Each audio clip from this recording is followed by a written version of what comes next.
जय श्री राम। द्रौपदी की 5 गलतियाँ और मच गया महाभारत। जी हाँ, आज हम जानेंगे कि द्रौपदी की कौन सी 5 गलतियों के चलते महाभारत का युद्ध हुआ।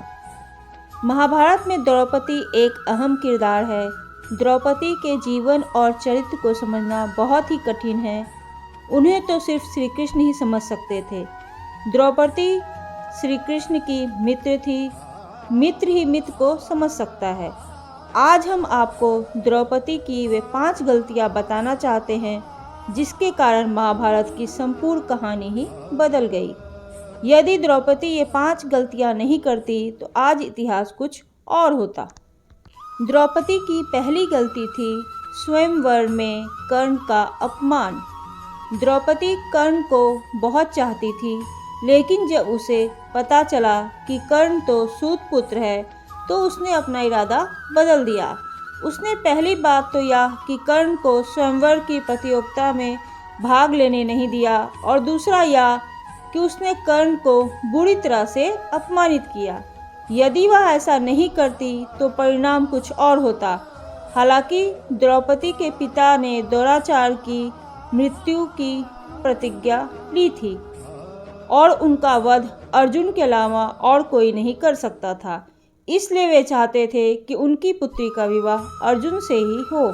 द्रौपदी की दूसरी गलती थी पांडवों की पत्नी बनना स्वीकार करना। अर्जुन ने स्वयंवर की प्रतियोगिता को जीत लिया था, लेकिन किन्हीं भी परिस्थितियों में द्रौपदी यदि 5 पांडवों की पत्नी बनना स्वीकार नहीं करती तो आज इतिहास कुछ और होता। द्रौपदी कुंती के कहने या स्वयंवर के बाद युधिष्ठिर और वेद व्यास जी के कहने पर 5 से विवाह करना स्वीकार कर लिया था। द्रौपदी की तीसरी गलती थी दुर्योधन का अपमान।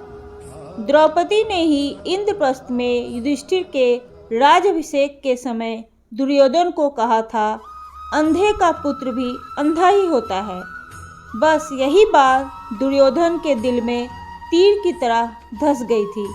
यही कारण था कि धृतकीड़ा में उसने शकुनी के साथ मिलकर पांडवों को द्रौपदी को दांव पर लगाने के लिए राजी कर लिया था। जुए के इस खेल में ही महाभारत के युद्ध की भूमिका लिख दी थी, जहां द्रौपदी का चीरहरण हुआ था। द्रौपदी की चौथी गलती थी युद्ध के लिए पांडवों को प्रेरित करना। अपनी चीरहरण के बाद द्रौपदी ने पांडवों से कहा कि यदि तुम दुर्योधन और उसके भाइयों से मेरे अपमान का बदला नहीं लोगे तो तुम्हें धिक्कार है। द्रौपदी ने पांडवों से कहा कि मेरे केस अब तब तक खुले रहेंगे जब तक कि दुर्योधन के खून से इन्हें धो नहीं लेती हूँ मैं। इस समय द्रौपदी ने ऋतु स्नान नहीं किया था। ऐसे में भीम ने कसम खाई कि मैं दुर्योधन की जांघ को गदा से तोड़ दूंगा और दुशासन की छाती चीरकर उसका रक्तपान करूंगा।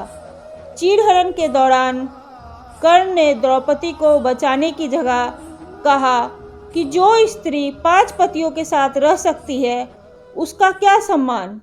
यह बात द्रौपदी को ठेस पहुंचा गई और वह हर समय अर्जुन को कर्ण से युद्ध करने के लिए उस्काती रहती थी।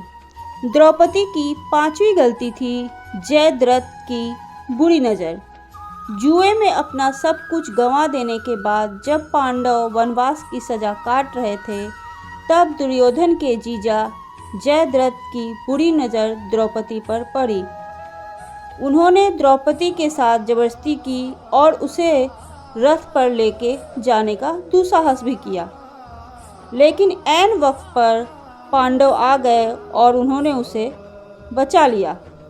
पांडव वहीं पर जयद्रथ का वध करना चाहते थे, लेकिन द्रौपदी ने पांडव को ऐसा करने से रोक दिया, जो कि उसकी सबसे बड़ी गलती थी।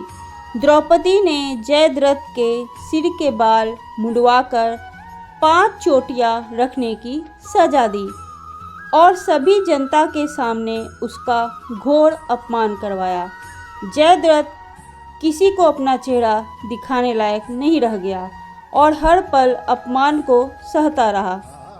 इस अपमान का बदला जयद्रथ ने चक्रव्यूह में फंसे अर्जुन के पुत्र अभिमन्यु को मौत के घाट उतारकर लिया। तो यह थी द्रौपदी की महाभारत रचने में खास भूमिका। हालांकि द्रौपदी का उपरोक्त कारण के अलावा और भी बहुत कुछ योगदान रहा है।